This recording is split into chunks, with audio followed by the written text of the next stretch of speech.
Hey, welcome to World Code Updates. Please subscribe to my channel and press the bell icon for more updates. The headlines flashed across news screens in Tokyo, Manila, and Beijing, Japan, considers warship transfer to Philippines. The word sent a geopolitical shockwave through Asia. In an era of rising South China Sea tensions, this is more than a hardware deal. It's a bold statement.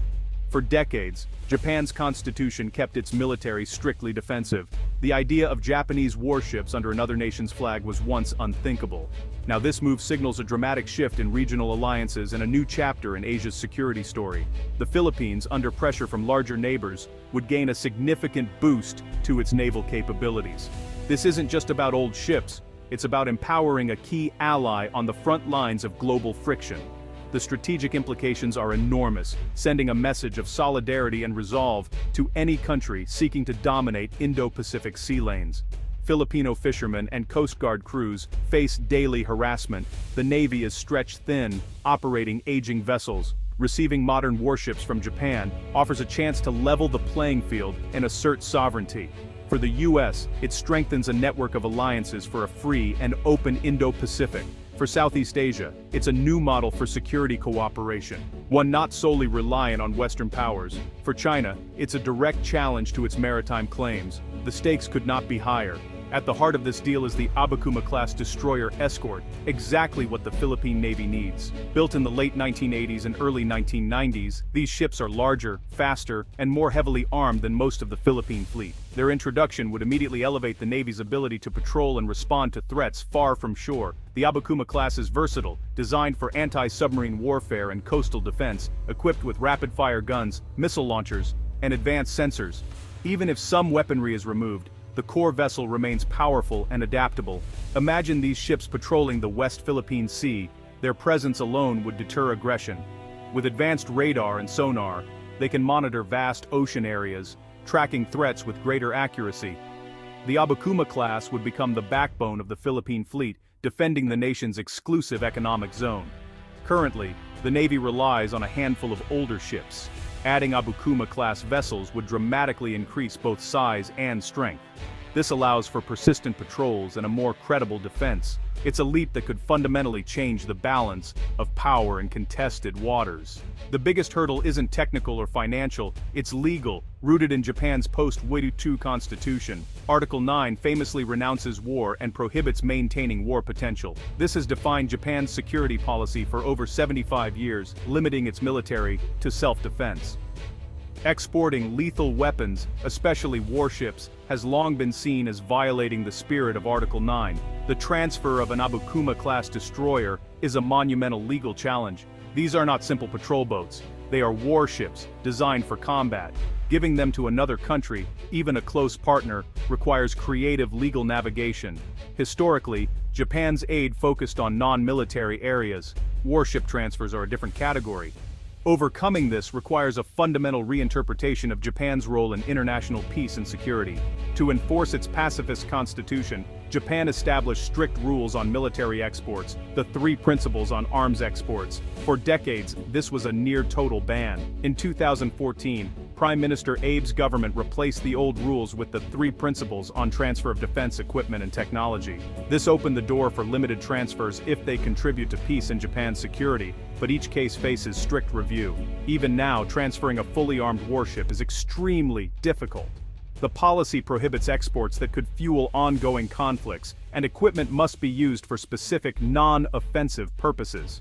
Past transfers to the Philippines and Vietnam have been limited to unarmed or lightly armed patrol vessels for law enforcement. Japan also provided training aircraft, but only after ensuring non-combat use. Each deal is meticulously structured to avoid crossing the legal red line. A combat-ready destroyer escort would likely fail this review. That's why any transfer must be carefully managed and legally justified. How can Japan deliver Abukuma-class ships despite legal barriers? Through a clever legal and industrial strategy. Instead of exporting a finished warship, Japan would transfer a decommissioned vessel stripped of sensitive combat systems. The ship is reclassified from a warship to a benign maritime platform. Once in the Philippines, a joint refit with Japanese and Filipino partners would modernize the vessel. This is framed as technical cooperation, not a direct export of a weapon system. The approach turns a prohibited export into a permissible partnership. Japan has used similar creative arrangements before, proposing joint production or assembly in partner nations. The goal: share technology and build local capacity.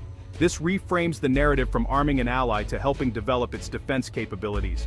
The key is demilitarizing the vessel before transfer, then remilitarizing it through joint effort in the Philippines. It's a solution that respects Japanese law, while supporting a key regional partner.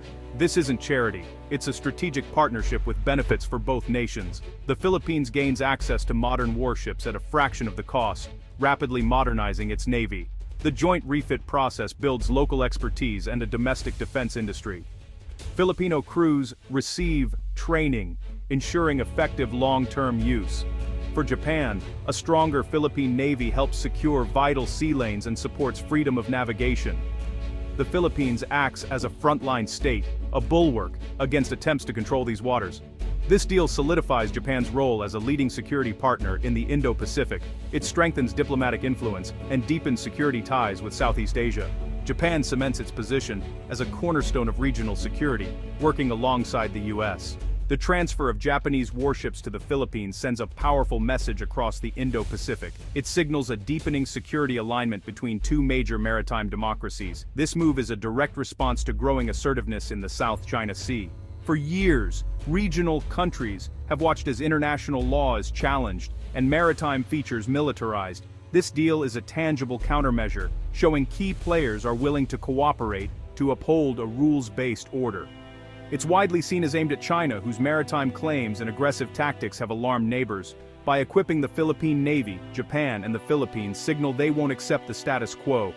This strengthens the broader US-led alliance network, reducing the burden on the US Navy. It shows regional partners taking initiative for collective defense.